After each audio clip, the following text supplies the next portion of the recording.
It's Ron Reader Digs the Universe.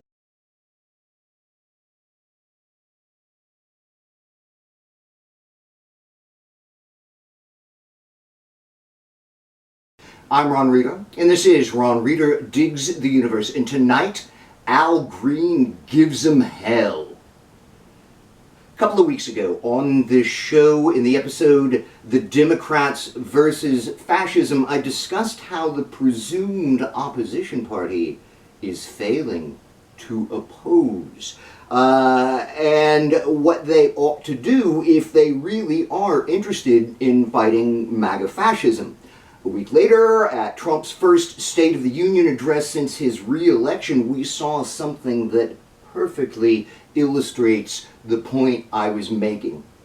While, to be fair, there were some Democrats making protests, like some people were wearing some pink for some reason, some people were holding small signs saying lie and false. It was mostly lame, lukewarm stuff, kind of like handing out flowers at a biker rally or a Nuremberg rally.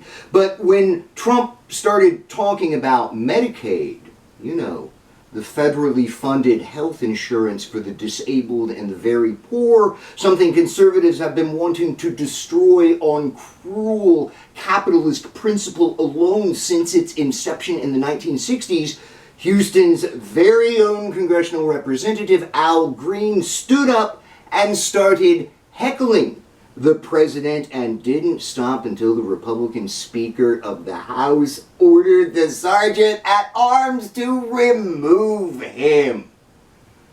Awesome.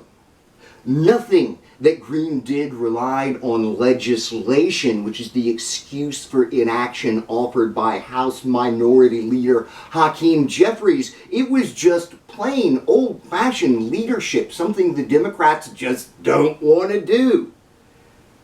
With this single act of defiance, Green gummed up the Republican-dominated proceedings for a moment, removed the focus from Trump's megalomania, and refocused it on the plight of poor and working people, and it was all packaged up perfectly for news media consumption and viral video status. Green successfully pushed a compelling working class narrative to rival powerful conservative mythology.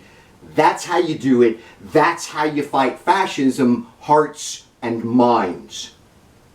But when the Republicans, as expected, censured Green in a move reminiscent of when the Alabama state legislature expelled 2 black Democrats for protesting inaction on gun legislation a couple of years ago, there was barely a peep of protest out of the Democrats, and at that, 10 of the Democrats, all white, joined Republicans for the vote to censure Green. Not only does this stink of racism, but it's some real what the fuck shit. Marjorie Taylor Greene does the same fucking thing to Biden, and nothing happens at all. These people, the Democrats, are just astonishing in their ineptitude.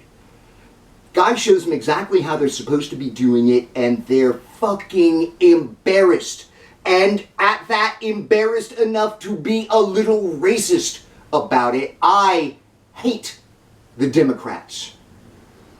Dave Zirin over at The Nation has a good essay up right now explaining how the Democrats, with their consultants and their billionaires and their corporations and their risk-averse strategies, are currently totally the wrong group to be fighting fascism, totally wrong for this moment in history, and I think he's totally right. Congress is an old institution with old traditions, values, and procedures, and the Democrats, if nothing, are institutionalists. But Congress is no longer the institution they think it is. Sure, it still passes laws, but those are for the dictator to execute or not, depending on his whim.